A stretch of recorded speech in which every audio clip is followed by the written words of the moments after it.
Salam, hər vaxtınız xeyir olsun. Uğurlu Valideyn Məktəbində yenidən sizinləyik. Bu gün isə biz Seyid Fatimə xanımla, mərkəzimizin psixoloqu, dəyərli xanım, işində peşəkar olan xanımla bərabər sizlərlə çox önəmli bir mövzunu müzakirə edəcəyik və işi gərəyi mövzunun həm nəzəri hissəsinə, həm praktik hissəsinə toxunmağa çalışacaq. Məncə keçid edək. Xanımın özü həm mövzu barədə məlumat versin, həm də bizləri məlumatlandırsın. Buyurun, Fatimə xanım. Təşəkkür edirəm, Nərmin xanım. Hər kəsi salamlayıram. Birinci olaraq özüm haqqında məlumat vermək istəyirəm. Mən Seyid Fatimə Abbasova, təhsilimi Bakı Dövlət Universitetində psixologiya ixtisası üzrə bakalavr və sosial psixologiya üzrə isə magistr təhsilimi tamamlamışam. Bugün sizlərə bağlanma nəzəriyyəsi haqqında məlumat verəcəm. Hansı ki, bu bağlanma nəzəriyyəsi bütün valideynlərin, eləcə də cütlüklərin, şəxslərin bilməli olduqları əsas mövzulardan biridir. Çünki bağlanma nəzəriyyəsi bizim bütün həyatımızı əhatə edir. Həm şəxsiyyətlər arası münasibətlərimizdə, həm övlad münasibətlərimizdə ciddi rola malikdir. Bağlanma dedikdə insanın başqa insanlarla qarşı olan emosional əlaqəsi nəzərdə tutulur. Bağlanma nəzəriyyəsinə görə bizim şəxsiyyətlər arası münasibətlərimizin, eləcə də münasibətlərdə gözləntilərimizin əsasında körpəlik dövründə anamızla olan münasibətimiz dayanır. Bağlanma nəzəriyyəsinə görə bağlanma həyatımızda 3 funksiyanı həyata keçirdir. Birinci olaraq həyata güvən duyğusunun formalaşmasında öz rolunu oynayır. İkinci olaraq fizioloji ehtiyaclarımızın ödənməsi, üçüncü olaraq isə həyatı rahat şəkildə kəşf etməyimizə dəstək olur. Fatimə xanım, məsələn, nəzəri hissəsini çox qəşəng izah edirsiniz. Bir də bunu bir lori dildə, el arasında izah etməyə çalışsaq, məsələn, mən belə başa düşürəm ki, eləcə də indi mən hal-hazırda tamaşaçı qismindəyəm. Yaxşımı, sizi izləyən ekran digər tərəfiyəm. Mən belə başa düşürəm ki, mənim indi insanlarla olan münasibətimin təməli, insanlara qarşı olan gözləntilərimin təməli mənim uşaqlıq dövründə anamla olan münasibətdə qoyulub. Düzmü başa düşdüm? Bəli, eynən elədir. Yəni bizim hətta yetməlikdən bəri, yetkinlik dövründə də tanıdığımız, tanımadığımız insanlar, hətta iş mühitində belə araşdırmalar göstərir ki, iş mühitində belə bağlanma növləri zəruri əhəmiyyətə malikdir. Yəni burada əgər doğru şəkildə güvən qurulmayıbsa ana ilə, gələcəkdə də həm özünə qarşı, həm də cəmiyyətə qarşı müəyyən dərəcədə gözləntilərdə problem yaşanıla bilər. Elə gözləntilər qarşısına qoyula bilər ki, insanlar mənim haqqımda neqativ düşüncədədir və məni hər an tərk edə bilərlər və yaxud da ki, məndən sui-istifadə edirlər. Burada da artıq biz birazdan danışacağımız bağlanma növlərinin xüsusiyyətlərini də aydın şəkildə görəcəyik. Biz əgər bu verilişə çatmasaq, o bağlanma növlərini, inşallah növbəti verilişlərimizdə də bu barədə danışaq. Çox önəmli bir mövzudur. Onda belə çıxır ki, bizim ailə daxili münasibətlərimiz, yeni deyirəm, tamaşaçı qismində sual verirəm. Bizim ailə daxili münaqişələrimizin də kökü gəlir elə bağlanma növlərinə çıxır. Bəli. Yəni burada artıq misal üçün əgər güvənli bağ qurulmayıbsa ana ilə, o zaman uşaq dünyanı da rahat şəkildə kəşf edə bilməyəcək. Hətta araşdırmalar da göstərir ki, qayğılı və ya da qaçınan bağlanma formalaşıbsa, uşağın qarşısına qoyulduqda hər hansı bir oyuncaq və ya da yeni maraqlı bir mühitə qoyulduqda belə oranı rahat şəkildə kəşf edə bilməyəcək. Daim tüklər demiş, tətikdədir ki, daim başıma nəsə gələcək, anam hardadır, görəsən məni gəlib götürəcəkmi? Yəni təşviş formalaşır burada artıq. Fatimə xanım, mən bilirsiniz indi ailə mütəxəssisi olaraq davamlı işim ailələrlə işləməkdir, düzdür. Orada məsələn, bəzən olur, bəy məsələn, tutaq ki, 10 illik ailədirlər, hər hansı bir nə zamansa 1-2 illik ailə müddətində hər hansı bir xoşagəlməz bir addım atıb, xanımda artıq 10 ildir ki, bu güvənsizlik davam eləyir. Məsələn, eynilə sizin vurğuladığınız kimi yoldaşına olan bağlanması qayğılı fondadır, qayğılı formadadır. Yəni, məsələn, hər an tətikdədir, yoldaşının telefonuna baxır, tərk ediləcəyini düşünür, narahatdır. Bunun alt düşüncələrini qazıyıb çıxardanda görürük ki, bu elə uşaqlıqda da tərk edilmə qorxusu yaşayıbdır. Yəni, biz burada məqsədimiz bəzi psixoloqlar kimi sənin valideynin belə eləyib deyə sən bu vəziyyətdəsən, sənin bu vəziyyətdə olma səbəbin atandır və ya anandır demirik. Əsla məqsədimiz bu deyil. Məsələn, mənim valideynim bilmədən əlindən ağır bir, məsələn, dəmir düşüb ayağımı sındırıb. Bizim həkimin məqsədi bu sınıqlar barədə danışarkən səni ata və ya anava düşmən eləmək deyil. Həkimin məqsədi vəziyyəti ortalığa qoymaq və vəziyyətdən agah olub necə özümü sağalda bilərəmi o nöqtəyə gətirib çıxartmaqdır. Nəinki biz duraq, valideynlərimizi qınayaq. Elmdə isbat edilib ki, valideynini qınayan heç bir yerə gəlib çata bilməz. Bəli. Hətta çox qəşəng bir söz var ki, psixologiyadan biraz bilsən, başlayacaqsan valideynləri qınamağa. Biraz daha çox bilsən, başlayacaqsan özünü qınamağa. Daha yaxşı səviyyədə bilsən, biləcəksən ki, sən inkişafa doğru getməlisən və yetkinsən, sən artıq uşaq deyilsən. Yəni nələrsə özünə dəyişə bilərsən. Bunun fərqindəliyini yaşayacaqsan artıq. Və heç kimi qınamadan. Bəli. Aha, əla. Qayıdaq mövzumuza. Ümumiyyətlə bu bağlanma növləri bu elmə necə gəlib? Necə oldu ki, məsələn, aşkarladılar ki, sən demə bağlanma növləri deyilən bir şey var imiş. Gəlin bir qayıdaq, tarixində bir nəzər salaq. 1950-ci illərdə cəmiyyətdə belə bir ideya formalaşmışdı ki, əgər biz uşağın sağlam böyüməsini və gələcəkdə məsuliyyətli biri olmasını istəyiriksə, onda o ağladıqda qucağımıza götürməməliyik, ağladıqda öz-özünü sakitləşdirməlidir kimi düşüncələr formalaşırdı və uşağın anaya olan ehtiyacı sadəcə fizioloji ehtiyaclarla sərhədlənirdi. Yəni fiziolojini biraz açaq. Yəni qidaya, susuzluğa olan ehtiyacıymış kimi nəzərə çarpırdı. Bir dayə kimi. Eynən nəzərə çatdırılırdı və Bowlby araşdırdıqda görür ki, həm cəza çəkmə müəssisələrində, həm də uşaq evlərində uşaqların təməl olaraq müəyyən davranış problemləri var və bunların əksəriyyətinin təməlində ola bilər ki, ana ilə ayrılıq və yaxud da ki, anadan az münasibətin görməsidir.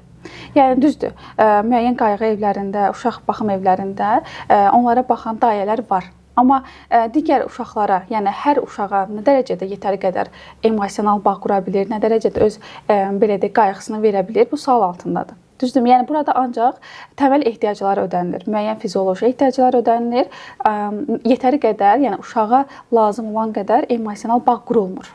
Və buradan da belə bir yola çıxır ki, həmin uşaqlar üzərində müəyyən araşdırmalar aparsın və həqiqətən də görür ki, uşaqların sağlam şəkildə inkişaf etməsi üçün bu 0-3 yaş arasında əhatə edir əsasən.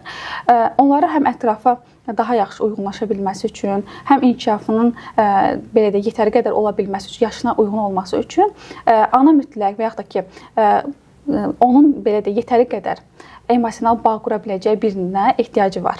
Hətta Ainsworth körpə meymunlar üzərində də araşdırma aparmış və görmüşdü ki, biz canlıların, yəni həm meymunların, həm insanların təhlükəli anlarda müəyyən təmas ehtiyacı var. Çox maraqlı bir araşdırmadır. YouTube-da da bununla bağlı videolar tapıla bilər. 2 meymun maketi qoyulur otağa. 2 ana meymun daha doğrusu. Birinə sadəcə belə deyək, qidalanması üçün hissə qoyulur. Digərinə isə yumşaq örtücüklərlə örtülmüş və arxadan istilik verilir həmin maketə və otağa 2-3 meymun balası, körpə meymunlar daxil edilir. Onlar ilkin olaraq, axı qarınları acıdır, ilkin olaraq gedir qidalanır. Amma otaqda hər hansı bir gürültü və yaxud da ki, hər hansı bir təhlükəli mühit yarandıqda meymunlar tamamilə qaçır, həmin o təması olan, isti olan maket anaya doğru belə deyək. Və yəni buradan da görünür ki, əslində körpənin ehtiyacı sadəcə anaya qarşı olan ehtiyacın əsasında sadəcə acılıq, susuzluq, fizioloji ehtiyaclar deyil, həmçinin təmas ehtiyacı dayanır.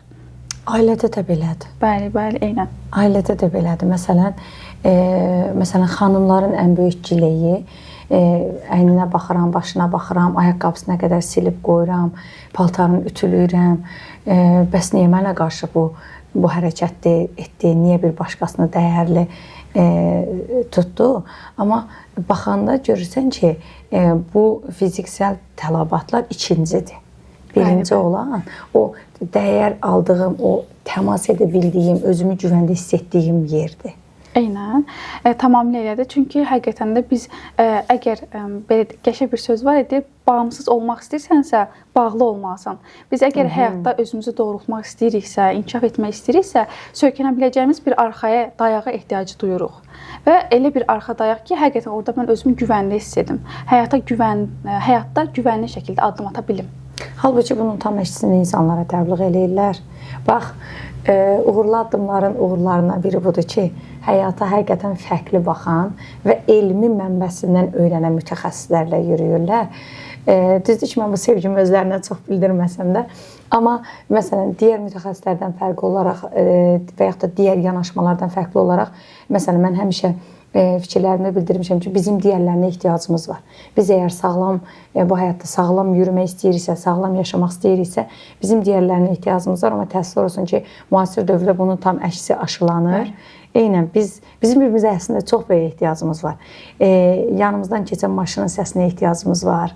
Nə bilim, siqnal səsinə ehtiyacımız var. Aşırısından söhbət getmir. Ən azından onun varlığı, dünyada tək olmadığını hiss etmək bu çox gözəl bir şeydir. Mən bəzən, məsələn, insanlıqda indi nə olsun mütəxəssisik, biz də bəzən əsəbləşə bilirik, biz də bəzən çilədən çıxa bilirik. Amma o durumda bir anlığa gözümü yumub deyirəm ki, Nərmin, təsəvvürlə yer kürəsində səni əsəbləşdirən o insan yoxdur və heç kim yoxdur. Bərabərində heç kim yoxdur. Necə olarsan qorxaram. Özümü güvəndə hiss eləmərəm. Ona görə bizim hamımızın bir-birimizə ehtiyacımız var. Eynən, düz deyirsiniz. İndi isə istəyirəm ki, daha çox analara fokuslanaq. Analar necə edə bilər ki, uşaqlarında güvənli bağlanma formalaşsın? Ümumiyyətlə, güvənli və güvənsiz bağlanma dedikdə, yəni güvənli bağlanmanın formalaşması üçün ana daim olaraq uşağın ehtiyaclarını qarşılamalıdır və onunla təmas qurmalıdır. Yəni, ağladıqda öz-özünə sakitləşəcək deyil də, yəni cəmiyyətimizdə təəssüf ki, bu düşüncə formalaşıb. Öz-özünə sakitləşəcək deyil də, onu qucağına götürüb həqiqətən varlığını hiss etdirməsi gərəkir ki, uşaq həyata güvənli şəkildə addım ata bilsin, güvənli şəkildə bağlana bilsin həyata. Və bununla bağlı hətta maraqlı bir eksperiment aparılır. Yad büyüt eksperimentidir və burada müxtəlif epizodlardan ibarət mən qısa şəkildə qeyd edəcəm. Uşaq və anası otağa daxil olur. Otaqda oyun otağıdır, yəni müxtəlif oyuncaqlar var uşağın kəşf etməsi üçün. Daha sonrasında otağa yad bir adam daxil olur və üçü birlikdə oynayırlar. Daha sonra uşağın anası otaqdan çıxdıqdan sonra buradakı reaksiyaya baxırlar ki, görək uşaqdan nə dərəcədə güvənli bağlama formalaşıb. Hətta bunu biz seanslarda da edirik ki, uşaq və ana arasında nə dərəcədə sağlam bağ formalaşıb, güvənli bağ formalaşıb. Burada əsas məqam ananın otağa qaydanda uşağın verdiyi reaksiyadır. Yəni, əgər ana otağa qaydanda uşaq hələ də ağlamasına şiddətli şəkildə davam edərsə və bir türlü sakitləşə bilməzsə, burada hiss olunur ki, artıq qayğılı bağlama, yəni təşvişli bağlanma formalaşıb. Və gələcəyin təşviş həyatının pozuntusu olan şəxs hazırdır artıq. Bəli, bəli. Hətta eksperimentdə də görünür ki, uşaq yapışır anasından, elə bilir ki, yenə gedəcək və otaqdakı digər oyuncaqlar artıq ona tamamilə yadından çıxdı. Yəni, fokusu ancaq anada olur. Kəşf edə bilmir həmin mühiti. Digər bir epizodda başqa bir uşaqlarla aparılır və burada görülür ki, ana otağa qaydanda uşaq müəyyən dərəcədə ağlayır, amma anasını gördüyünə görə, müəyyən təmasına görə artıq sakitləşir və birlikdə otağı kəşf edə bilirlər. Digər bir uşaqla aparılan araşdırmada isə görülür ki, ana həm çıxanda, həm də qaydanda uşaq heç bir reaksiya vermir. Yəni, tamamilə laqeyd qalır burada. Çünki ananın təmasına ehtiyacı olsa belə, artıq ona öyrəşib ki, anam onsuz da mənim yanımda olmayacaq. Yəni, o güvəni və yaxud da ki, o təşvişi keçirmir zahirən. Amma daxilən əksinədir. Araşdırmalar göstərir ki, onların da ürək ritmində dəyişiklik, artma və təşviş formalaşmış olur. Yəni, kortizol hormonu, stres hormonu ifraz olunmuş olur. Və bununla da artıq daha sonrasında bağlama növləri ilə bağlı, belə deyək, geniş şəkildə araşdırmalar aparılmışdı. Gözəl, təşəkkür edirik. Ən azından anaların övladları ilə, yoldaşları ilə, ümumiyyətlə insanların bir-biri ilə olan münasibətlərinin məsələn, hardan başlayım araşdırmağa falan desələr, elə bağlanma növlərini araşdıra bilərsiniz çox rahatlıqla. Məncə, bağlanmanın özündən danışdıq, növlərini daha detallı izaha ehtiyac var. Onun növbəti verilişimizdə xüsusilə bir araşdırarıq, danışarıq, müzakirə edərik. Təşəkkür edirik. Mən təşəkkür edirəm Çox sağ dəvətiniz olun. üçün. Gəldiniz, bizimlə bölüşdünüz. Həmkar olsaq da sevə-sevə dinlədim, öyrəndim. Minnətdaram. Görüşərik inşallah. Bir-birimizə sağlam bağlanaq, sağlam şəkildə güvənək ki, sağlam cəmiyyət qura bilək və özümüzün və başqalarının inkişafı üçün gözəl şəkildə addımlaya bilək. Allaha əmanət olun.